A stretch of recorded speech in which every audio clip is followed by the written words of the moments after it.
Hey guys, in this video, I will show you how to take long screenshot in iPhone. Alright, so let's begin with the video. So, in order to take a full page screenshot on your iPhone, you have to follow these steps.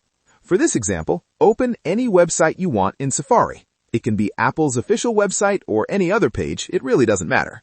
Once the page is open, take the screenshot the usual way, by pressing the volume up button and the side button at the same time.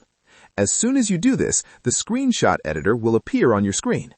At the top of the screenshot editor, you'll notice two options. By default, it's set to screen, but what you want to do is tap on the full page option.